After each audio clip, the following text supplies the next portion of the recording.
ാണ് ജീവിതകാലം മുഴുവൻ ഈ ഭിക്ഷാടന തൊഴിലാളികൾ കണക്ക് തീർത്ഥാടനവും പ്രാർത്ഥനയും പൊങ്കാലയും വിഷുവും ഒക്കെ ആയിട്ട് ഈ മനുഷ്യൻ പോകുന്നത്. എന്താണ് ലക്ഷ്യം എന്ന് ചോദിച്ചാൽ ആർക്കും അറിയത്തില്ല. മോക്ഷം എന്താണെന്ന് ചോദിച്ചാൽ അതൊന്നും അറിയത്തില്ല. എന്തൊക്കെയോ കിട്ടും. അതെപ്പോഴാണ് കിട്ടുന്നത്? അത് മരിച്ചു കഴിഞ്ഞാൽ കിട്ടുന്നത്.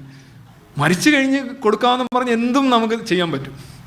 കാര്യം നമ്മുടെ എല്ലാവരുടെയും ഒരു പ്രശ്നം, എല്ലാ കമ്പനികളുടെയും എല്ലാ കരാറുകാരുടെയും അടിസ്ഥാന പ്രശ്നം എന്ന് പറഞ്ഞു കഴിഞ്ഞാൽ ജീവിച്ചിരിക്കുമ്പോൾ തന്നെ സാധനം കൊടുക്കേണ്ടി വരുന്നു എന്നുള്ളതാണ്. മതത്തിന് അത് വേണ്ട. മതത്തെ സംബന്ധിച്ചുള്ള എല്ലാ പരിഹാരങ്ങളും വരുന്നത് മരണശേഷമാണ്. മരണശേഷം കൊടുത്തോ ഇല്ലയോ എന്ന് അറിയാൻ പറ്റില്ല, പരാതിക്കാരനില്ല. ഇനി ബന്ധുക്കൾക്കറിയാൻ പറ്റും. എൻ്റെ അപ്പച്ചന് ഭയങ്കര ബലിയും മറ്റേ പ്രാർത്ഥനയും ഇതൊക്കെ ചെയ്താണ്, അപ്പച്ചൻ അതൊക്കെ കിട്ടിയോ ആവോ എന്ന് സംശയിച്ചുകൊണ്ട് നിങ്ങൾക്കൊരു വികാരി എന്ന് പറയുമ്പോൾ ഇവിടെ എന്താണ് കൂടുതൽ നിങ്ങൾക്ക് മനസ്സിലായി കാണും. ഒരു വികാരിയെ പോയി ചോദ്യം ചെയ്യാൻ സാധിക്കില്ല. അയാൾ പറയും നിങ്ങൾക്ക് എന്താ സംശയം, കിട്ടിയിട്ടുണ്ടാവും, അതൊക്കെ ശരിക്കും ചെയ്തിട്ടുണ്ട് അല്ലേ.